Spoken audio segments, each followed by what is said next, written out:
नमस्कार, सवाल इंडिया में आपका बहुत बहुत स्वागत है। मेरा नाम है अंकित त्यागी। इस वक्त आप एनडीटीवी इंडिया के साथ हैं। शुरुआत कर रहे हैं लोकसभा चुनाव से पहले नरेंद्र मोदी और बीजेपी के खिलाफ जो एक बड़ा गठबंधन बनने की तैयारी की जा रही थी, एक सीट पर एक विपक्षी कैंडिडेट की बातें की जा रही थी, उसको कैसे एक के बाद एक झटके लग रहे हैं, ये आज सामने आ रहा है। लोकसभा चुनाव से पहले इंडिया गठबंधन जो है वो बिखरता नजर आ रहा है। पंजाब में अकेले आम आदमी पार्टी लड़ेगी, ऐसा भगवंत मान जो मुख्यमंत्री हैं वहां के, उन्होंने ऐलान कर दिया। कहा कि 13 सीटों पर 40 नामों पर विचार जारी है। वो कह रहे हैं कि हम तो कैंडिडेट सिलेक्शन कर रहे हैं इस समय। पंजाब की सभी 13 लोकसभा सीटों को हम जीतेंगे, भगवंत मान ने आज प्रेस कॉन्फ्रेंस करके कहा। और पंजाब में कांग्रेस के साथ हमारा गठबंधन नहीं होगा। इसके बाद अगर हम बात करें तो जो बात लगातार हो रही थी कि भाई क्या आम आदमी पार्टी और कांग्रेस जो है वो दिल्ली, पंजाब में साथ लड़ सकते हैं, चंडीगढ़ की जो में साथ आने की जो बात कही जा रही है मेयर चुनाव को लेकर, उससे पहले इस तरीके का जो बयान आया, इसके मतलब क्या है और कैसे इसका असर पड़ेगा। हमारे सहयोगी मोहम्मद गजाली इस वक्त हमारे साथ जुड़ रहे हैं, पर उससे पहले जरा भगवंत मान ने क्या कहा आपको सुनवाते हैं।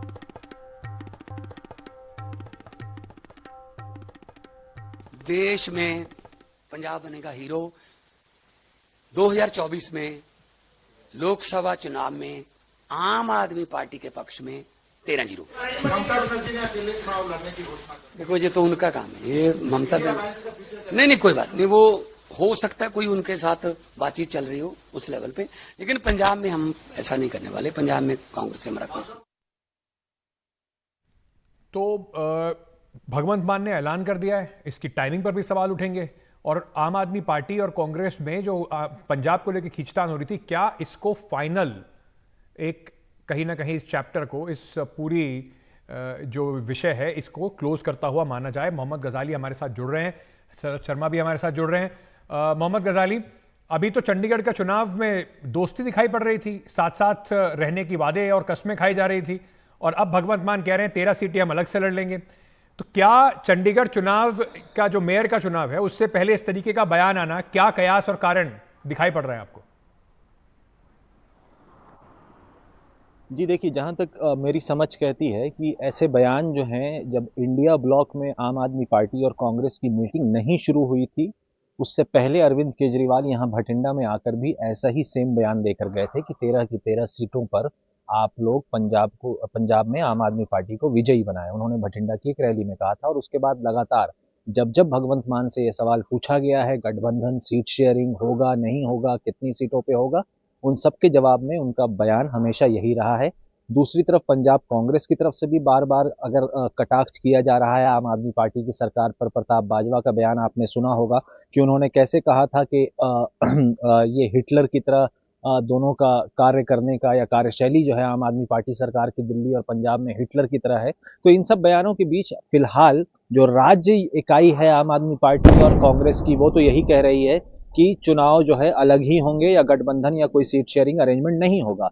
लेकिन यह भी बात समझने वाली है कि किस तरह से दिल्ली में लगातार बातचीत का आश्वासन बयानों में दिया जा रहा है दोनों पार्टियों की तरफ से। अब जो पंजाब के पुराने पॉलिटिकल साइंटिस्ट हैं या जो पुराने देखने वाले हैं, उनका ये मानना है कि कहीं ना कहीं हो सकता है ये भी एक स्ट्रैटेजी हो कि 13 सीटों पर कुछ सीटों पर आम आदमी पार्टी लड़े और कुछ सीटों पर कांग्रेस लड़े और दोनों ही मैक्सिमम सीट ले आए। उसके बाद पोस्ट पोल अलायंस भी हो सकता है। लेकिन फिलहाल अगर भगवंत मान के बयान से सिर्फ बात समझी जाए तो यही लग रहा है कि यहाँ पर गठबंधन नहीं होगा। कांग्रेस की इकाई ने भी हाईकमांड को यही बात कही है कि अगर हम यहाँ पर कोई सीट शेयरिंग करते हैं या हाथ मिलाते हैं तो हमारी सियासत के लिए वो बिल्कुल एक सुसाइडल केस बन जाएगा। शरद, क्या भगवंत मान के इस बयान के बाद माना जाए कि अभी अरविंद केजरीवाल ने अपने पास कुछ मनूवरिंग एल्बो रूम रखा है, या इसको फाइनल डिसीजन मान के जो कंफ्यूजन इंडिया ब्लॉक के वोटर्स में जग रही है उसको बरकरार रखा जाएगा चुनाव तक? अंकित, अब से कुछ ही देर पहले आम आदमी पार्टी के जो राष्ट्रीय संगठन महामंत्री हैं डॉक्टर संदीप पाठक, उनका बयान आया है। उनका ये कहना है कि इस बारे में पार्टी की सेंट्रल लीडरशिप ही फैसला करेगी। भगवंत मान जो हैं वही बात बोल रहे हैं जो लगातार पार्टी की स्टेट लीडरशिप बोल रही है। अंकित, बात क्या है इसमें कि जब आम आदमी पार्टी की और कांग्रेस की मीटिंग हुई थी तो उसमें ये साफ हो गया था कि आम आदमी पार्टी की पंजाब यूनिट और कांग्रेस की स्टेट यूनिट दोनों ही ये नहीं चाहते हैं कि पंजाब के अंदर गठबंधन हो, दोनों ही चाहते हैं अलग अलग चुनाव लड़ा जाए। तो ये सूत्रों की तरफ से बात निकल के आई कि एक समझ बन रही है आम आदमी पार्टी और कांग्रेस के बीच में कि ठीक है, अगर स्टेट लीडरशिप भी नहीं चाह रही है, और दूसरी इसमें बात यह भी है कि अगर आम आदमी पार्टी और कांग्रेस पंजाब के अंदर अभी के हालात में देखें तो सत्ता और मुख्य विपक्षी पार्टी यही दोनों हैं। अगर यही दोनों मिल जाएंगे तो कहीं विपक्ष का जो स्पेस है वो बीजेपी या अकाली दल ना ले ले। तो इसलिए एक समझ बनी कि ठीक है, अगर गठबंधन नहीं हो पा रहा है तो अलग अलग लड़ सकते हैं। लेकिन फिर आम आदमी पार्टी ये क्यों बोल रही है कि सेंट्रल लीडरशिप फैसला करेगी? उसका कारण ये माना जा रहा है कि एक तो पहले से ही अगर गठबंधन के बारे में आप खुलकर सारी बात बोल देंगे तो फिर आखिरी में कुछ बोलने के लिए बचेगा नहीं और बार्गेनिंग के लिए भी नहीं बचेगा। और साथ में बात ये भी अंकित इसके अंदर है कि अगर बीजेपी और अकाली दल पंजाब में गठबंधन कर लेते हैं तो क्या फिर तब भी आम आदमी पार्टी और कांग्रेस यही बातें बोलेंगी जो अभी बोल रहे हैं? तो लेकिन भगवंत मान को अपने स्टेट में मैसेज देना है कार्यकर्ताओं को कि किस तरह से लड़ना है। तो इसलिए लगातार पंजाब में आम आदमी पार्टी, चाहे खुद भगवंत मान हो, मुख्यमंत्री हो, जो पंजाब यूनिट के अध्यक्ष भी हैं, वो लगातार ये बात मेंटेन कर रहे हैं। और आज एक कदम और आगे वो निकल गए और ये कह दिया कि 40 नाम शॉर्ट लिस्ट भी कर लिए 13 सीटों के लिए और सर्वे करवा रहे हैं। तो स्टेट यूनिट जो है वो दोनों ही पार्टीज की अपने अपने तरीके से अपनी जमीन छोड़ना नहीं चाहती हैं, वो अपनी लड़ाई जारी रखना चाहते हैं। वो कैसे अपने कार्यकर्ताओं को कहते हैं कि हमने हथियार डाल दिए हैं और हम दूसरी किसी और के साथ चले जाएंगे। तो जब तक सेंट्रल लीडरशिप को फाइनल फैसला नहीं लेती, आप इस तरह के बयान जो हैं वो सुनते रहेंगे। शरद गजाली, बहुत बहुत शुक्रिया आपका हमारे साथ जुड़ने के लिए। लेकिन अगर आप सोच रहे हैं 13 सीटें जो पंजाब की हैं, छोटी सी बात है, 13 सीटों की ही बात है। लोकसभा में तो 543 सीटें हैं। लेकिन ये जो हेडेक जिसको कहा जाता है, सिरदर्द जो है वो बहुत बड़ा है, क्योंकि इससे पहले पश्चिम बंगाल की मुख्यमंत्री ममता बनर्जी ने भी इंडिया गठबंधन को लेकर एक बड़ा ऐलान कर दिया। उन्होंने कहा कि बंगाल में 42 सीटों वाले बंगाल में वो अकेले ही चुनाव लड़ेंगी, कांग्रेस के साथ कोई गठबंधन नहीं। उन्होंने तो इतनी तल्खी से बोला कि रिश्ता नहीं है कोई कांग्रेस के साथ, गठबंधन का फैसला चुनाव के बाद लेंगे, बाद में सोचेंगे कि हमको क्या करना है। तो जो लोग अब तक साथ साथ बैठकर नरेंद्र मोदी और बीजेपी के खिलाफ स्ट्रैटेजी बनाते नजर आ रहे थे, एक एक करके एक दूसरे का जो गिरबान है उसे पकड़ते अब वो दिखाई पड़ रहे हैं।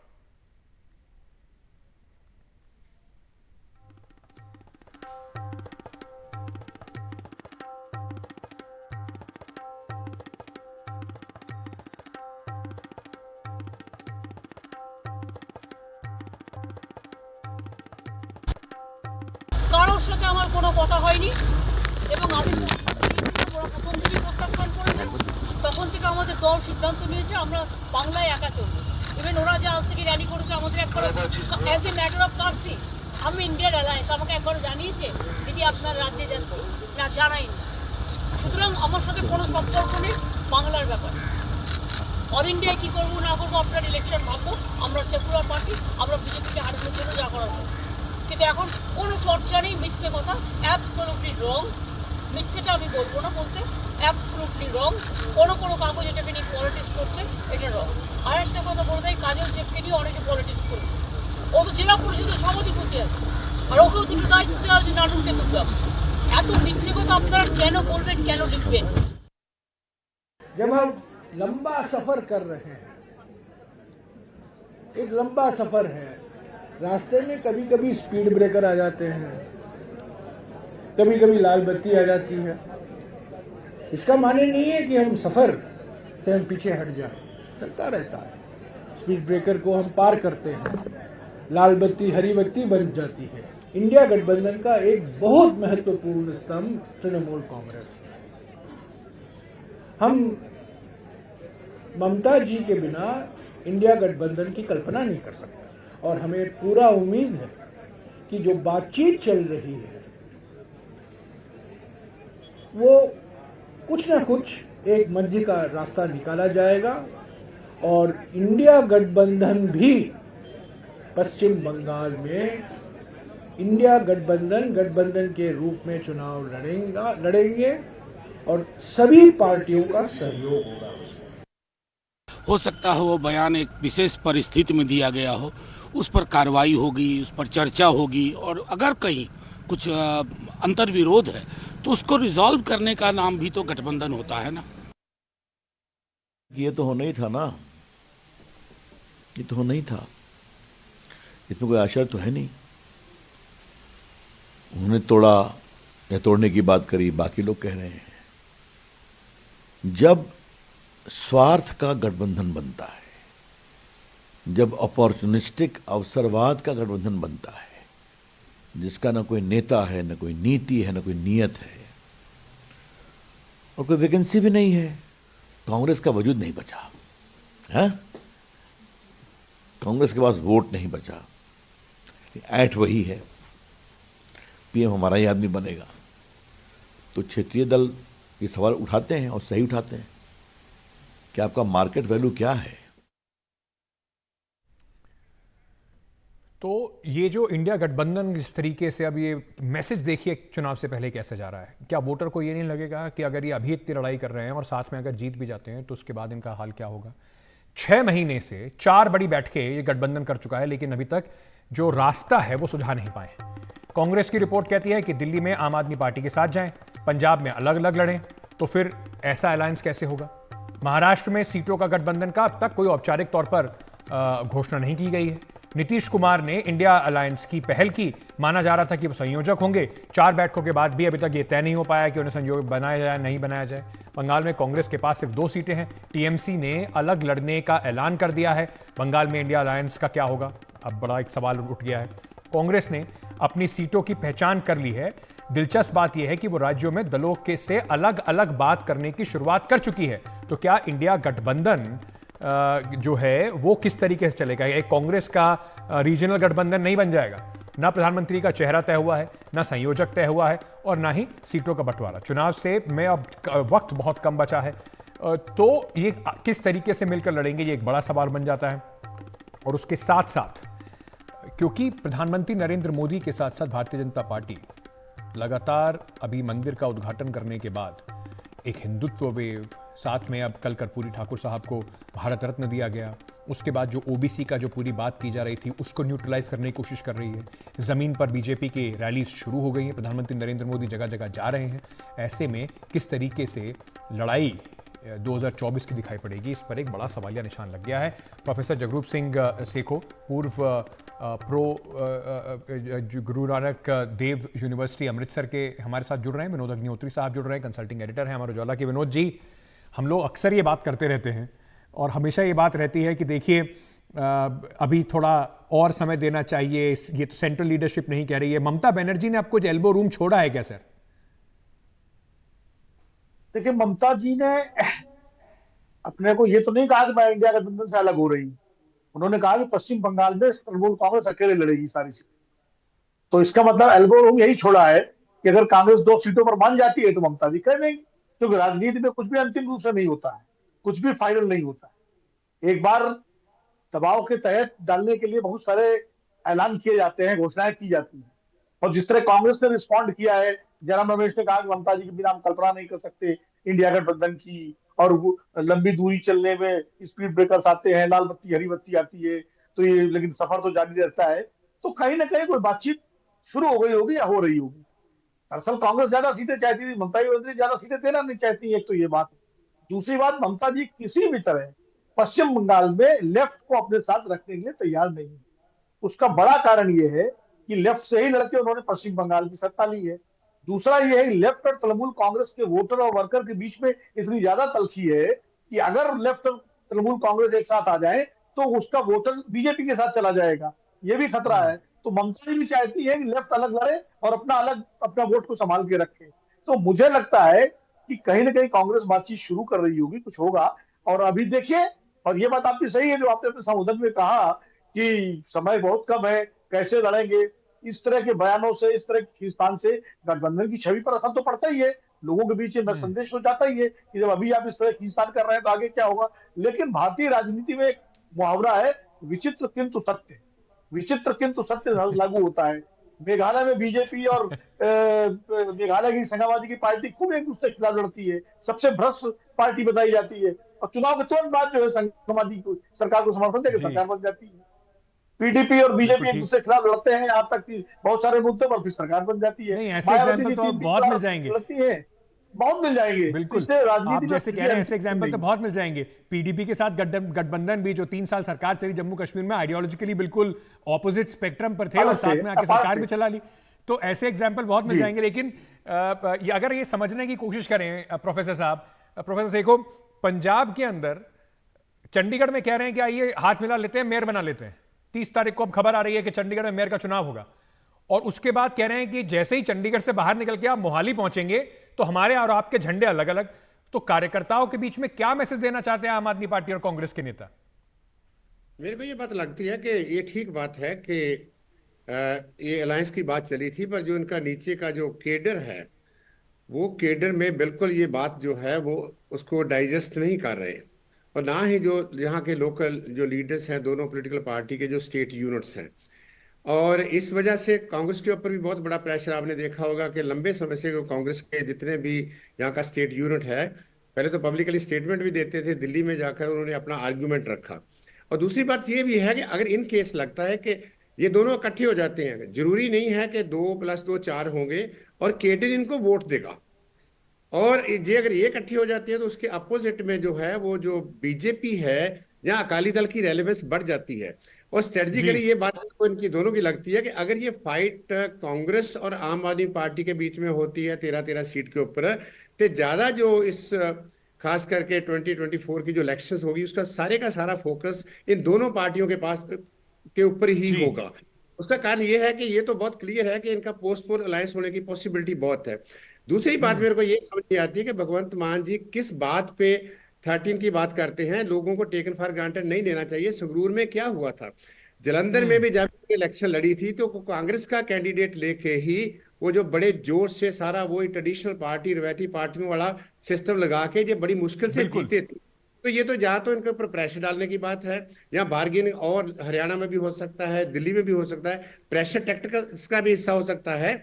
पर ये बात जरूर है, अगर दोनों पार्टी एक दूसरे के खिलाफ लड़ती है तो पंजाब में जो इलेक्शन का फोकस होगा वो आम आदमी पार्टी और कांग्रेस पे ही होगा। तो आम आदमी पार्टी और कांग्रेस के पास कम से कम पंजाब में, विनोद जी, ये एक स्थिति है कि भाई हमें ही आपस में लड़ना है, बीजेपी और अकाली दल साथ में लड़ नहीं रहे, अभी इतने मजबूत नहीं है, तो वहां बात समझ में आती है। लेकिन जैसे हम बात कर रहे हैं पश्चिम बंगाल की, उसके साथ साथ इंडिया गठबंधन में और जगहों पर भी अभी तक महाराष्ट्र में कोई बात सामने निकल कर नहीं आई है कि सीट शेयरिंग हुई है या नहीं हुई है। नीतीश कुमार साहब लग रहा है कि थोड़े नाराज चल रहे हैं। वो जैसे ही राज्यपाल के पास जाते हैं, धक धक यहां पर शुरू हो जाती है इंडिया गठबंधन में कि ऐसा तो नहीं कि कहीं और पहुंचने वाले हो।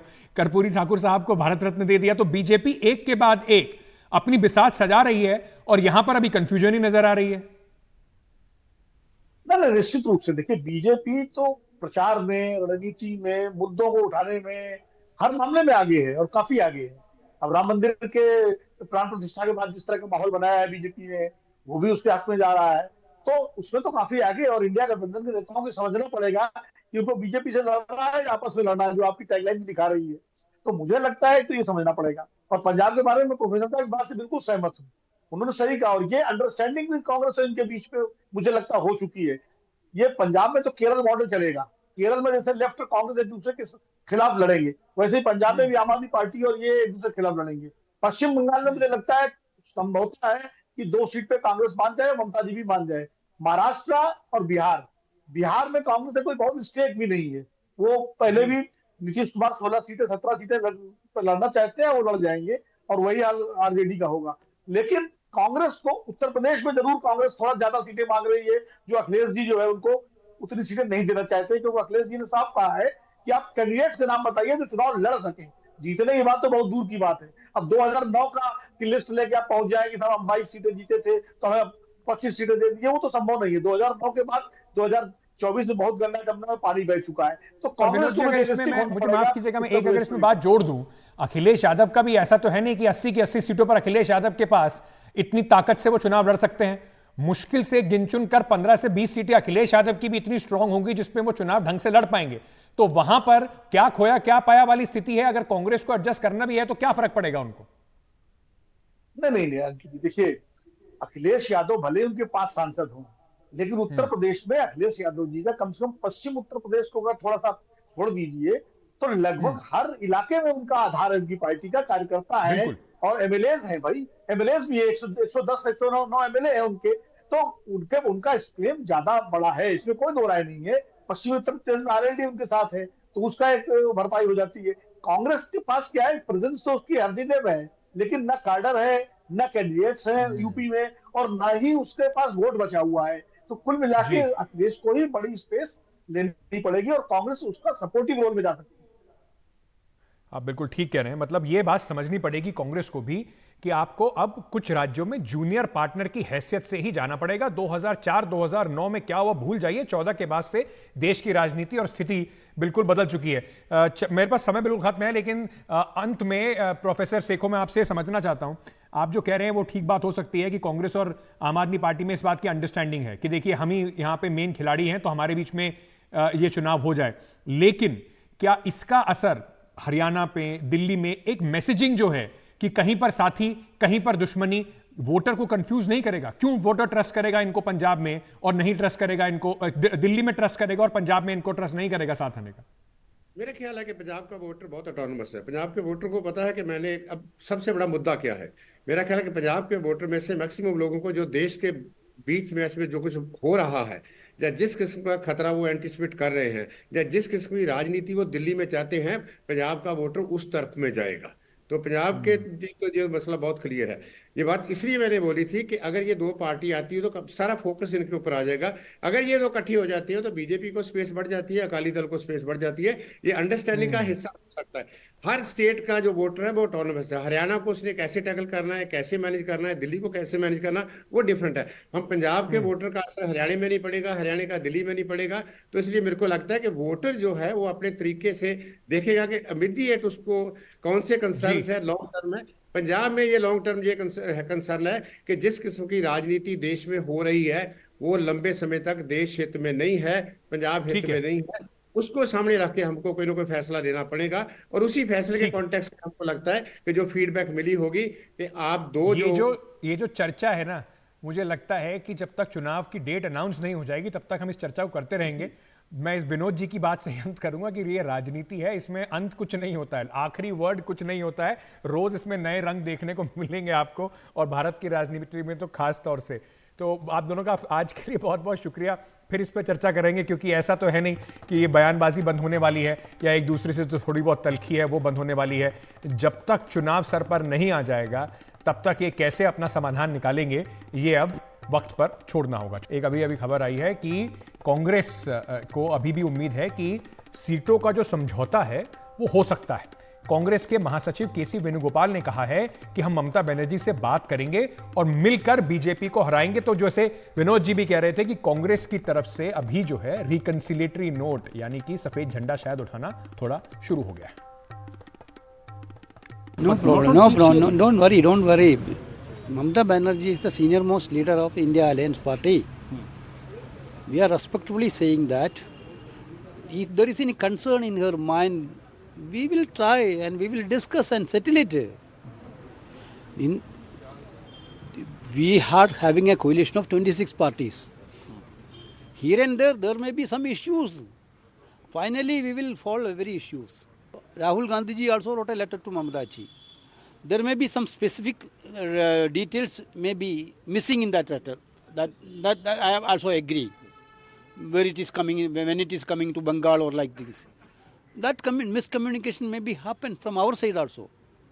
We are ready to address that things. If any concern is there in Mamata ji's mind, we are ready to remove that concern also. We will go together only. Don't worry. Our Mamata ji's aim, what is the aim of Mamata ji? To minimize BJP seat in Bengal. What is our aim? Our aim is also to minimize BJP seat in Bengal. Therefore, finally it will come together. मेरे सहयोगी अश्वनी इस वक्त हमारे साथ जुड़ रहे हैं। अश्वनी, कांग्रेस इस तरह से बात कर रही है, बीजेपी कहेगी देखिए हथियार तो इन्होंने पहले ही डाल दिए हैं, ये किसी के साथ किसी भी हद तक चले जाएंगे हमें हराने के लिए। अब कांग्रेस कह रही है कि देखिए मिसकम्युनिकेशन हुआ है तो हम सब ठीक कर लेंगे, अभी बातचीत के रास्ते खुले हुए हैं। जी देखिए, कांग्रेस की ज़रूरत है कह सकते हैं कि लोकसभा चुनाव के लिए, क्योंकि वो इंडिया अलायंस की सबसे बड़ी पार्टी है। रही बात टीएमसी की, तो टीएमसी शुरुआत से ही 2 सीटें ही देना चाहती है कांग्रेस पार्टी को, और कांग्रेस पार्टी कम से कम 4 से 5 सीटों की मांग कर रही है। उसके लिए टीएमसी तैयार नहीं और कांग्रेस पार्टी उससे अभी तक नीचे जाना नहीं चाहती है। इसलिए आप देख रहे हैं जो मिसकम्युनिकेशन हुआ या जो टीएमसी प्रमुख जो ममता बनर्जी का बयान आया वो इसलिए आया है क्योंकि वो एक दबाव की राजनीति भी कहा जा सकती है, क्योंकि कांग्रेस पार्टी के सोर्सेज कह रहे हैं कि हमारी बातचीत चल रही है, हम अलायंस में ही रहेंगे, लेकिन जो सीट की बात है, जो 2 सीटें हैं उसको हम 3 से 4 बढ़ाना चाहते हैं। इसलिए आप देख रहे हैं कि जो दोनों पार्टियों के बीच में खींचातानी चल रही है, उसी का नतीजा है कि ये बयानबाजी आज देखने को मिली है।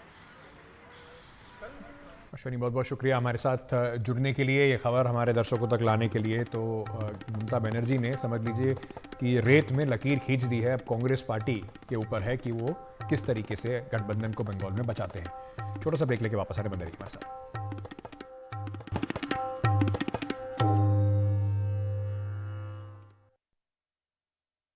बिहार के दिग्गज समाजवादी नेता कर्पूरी ठाकुर को भारत रत्न देने का ऐलान किया गया। आज कर्पूरी ठाकुर का जन्मदिन है और उनकी जन्मशती भी है। कर्पूरी ठाकुर उन नेताओं में रहे हैं जिन्होंने भारत की आज़ादी की लड़ाई में हिस्सा लिया। 1942 में भारत छोड़ो आंदोलन में वो शामिल रहे। बिहार में समाजवादी और पिछड़ा नेतृत्व के उभार में उनकी अहम भूमिका है। 70 के दशक में वो बिहार के उप मुख्यमंत्री बने। 1977 में जयप्रकाश नारायण की संपूर्ण क्रांति के बाद बिहार में भी सत्ता बदली और वो जनता पार्टी सरकार में मुख्यमंत्री बनाए गए। उन्होंने सामाजिक और आर्थिक और भाषिक बराबरी से जुड़ी लड़ाइयों में कई मोर्चे संभाले। वे उन नेताओं में हैं जिनकी जो प्रशासनिक क्षमता का लोहा अभी भी माना जाता है। लोहिया और जयप्रकाश की विचारधारा विरासत को उन्होंने आगे बढ़ाया था। सभी ने देखा होगा कि कल देश ने एक बड़ा निर्णय लिया है। ये निर्णय है जननायक कर्पूरी ठाकुर जी को भारत रत्न देने का। आज की युवा पीढ़ी के लिए कर्पूरी ठाकुर जी के बारे में जानना, उनके जीवन से सीखना बहुत जरूरी है। ये बीजेपी की हमारी सरकार का सौभाग्य है कि उसे जननायक कर्पूरी ठाकुर को भारत रत्न से सम्मानित करने का अवसर मिला। 100 साल का अवसर था तब कर्पूरी ठाकुर जी की तरह ही गरीब के घर में पले बढ़े जन्मे नरेंद्र मोदी जी ने कर्पूरी ठाकुर जी को भारत रत्न देने का काम। और संजोग देखिए, 22 तारीख को मोदी जी ने राम काज किया और 23 तारीख को गरीब काज कर राम और गरीब को जोड़ने का प्रयास। हजारों, लाखों, करोड़ों गरीबों, वंचित, पिछड़े, दलित, आदिवासी, इनके मन की वर्षों की तमन्ना कि जिन्होंने पहली बार सामाजिक न्याय को मूर्त रूप देने का काम किया, वो जननायक को भारत रत्न मिले। 23 तारीख को मोदी जी ने उसको भी समाप्त। जननायक कर्पूरी ठाकुर जी को भारत रत्न भी प्रदान किया गया। अब आप जानिए ना, उनको भारत रत्न प्रदान करने के लिए तो हम तो शुरू से कह रहे हैं। आप अगर देखिएगा तो जब हम लोगों की सरकार बनी है 2005 में, तो 2006 के बाद 2007 से लेकर के आई 2023 तक हर साल, पहले कांग्रेस की सरकार या और की सरकार, बाद में अभी जो सरकार है, इन सब लोगों को हम अनुरोध करते रहे, लिखते रहे कि भाई जननायक कर्पूरी ठाकुर जी का भारत रत्न प्रदान किया जाए। अभी लोग नहीं करते थे, लेकिन कल कर दिया है तो मुझे खुशी है। मैं इसके लिए केंद्र सरकार को और प्रधानमंत्री जी को भी मैं बधाई देता हूं कि उन्होंने स्वीकार कर लिया।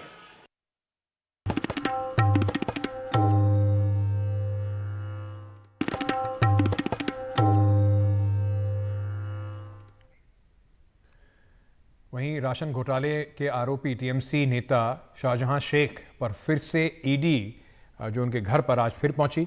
कुछ दिन पहले इसी घर पर जो ईडी की टीम थी उस पर हमला हुआ था। हमले में ईडी के अधिकारी घायल भी हो गए थे। शाहजहां शेख के खिलाफ लुकआउट नोटिस जारी किया गया है। आज भारी सुरक्षा के बीच एनफोर्समेंट डायरेक्टरेट की टीम यहां पर पहुंची थी। टीएमसी नेता शेख शाहजहां के घर पे फिर से ईडी का छापेमारी। इस बार ईडी ने और सुरक्षा का इंतजाम करके यहां पहुंचे। आप देख सकते हैं इन तस्वीरों में जो केंद्रीय एजेंसी है उनके फोर्स भी लगाया गया है, लोकल जो पुलिस है उनके फोर्स भी लगाए गए हैं और यहाँ पे इस वक्त ईडी के छापेमारी चल रहा है। ये जो इन्वेस्टिगेशन है, जांच है, ये हालांकि जुड़े हुए हैं जो पश्चिम बंगाल में राशन डिस्ट्रीब्यूशन में इरेगुलरिटी हुए हैं उसको लेकर। लेकिन 5 तारीख को, जनवरी 5 को जब यहाँ ईडी की टीम पहुंचे थे तब उनके ऊपर एक आक्रामक भीड़ ने हमला कर दिया और कई ईडी के अधिकारी और सुरक्षा कर्मियों को भी चोट पहुंचे थे। लेकिन आज यहाँ पे ईडी फिर से आए हैं 19 तारीख को ये सर्चेस करने के लिए और कड़ी सुरक्षा के इंतजाम के साथ यहाँ ईडी के अधिकारी पहुंचे हैं। इस वक्त आप देख सकते हैं यहाँ पे ईडी के अधिकारी कर रहे हैं और सीसीटीवी भी लगाया गया है। आपको बता दूं ये जो सीसीटीवीज है ये इसलिए लगाया गया कि क्योंकि जो शेख शाहजहां है वो अभी भी लापता है और कोर्ट के ऑर्डर में ये सीसीटीवी लगाने की बात भी थी क्योंकि वो अभी पुलिस के दायरे में नहीं आए, पुलिस उन्हें पकड़ नहीं पाए हैं। उनके ऊपर आरोप लगा है कि इस हमला जो हुआ ईडी अधिकारी के ऊपर उस पर मुख्य आरोपी शेख शाहजहां ही है और साथ साथ उनके घर पे यहाँ पे ईडी के छापेमारी इस वक्त चल रहा है। इन तस्वीरों में आप देख सकते हैं कड़ी सुरक्षा का इंतजाम है और उस कड़ी सुरक्षा के साथ ईडी के छापेमारी यहाँ पश्चिम बंगाल के सौंदेशखाली इलाका में शेख शाहजहां के घर पर ईडी के कार्रवाई इस वक्त चल रहा है। कैमरा पर्सन जीडी शंकर के साथ सौंदेशखाली, पश्चिम बंगाल से सौरभ गुप्ता, एनडीटीवी इंडिया।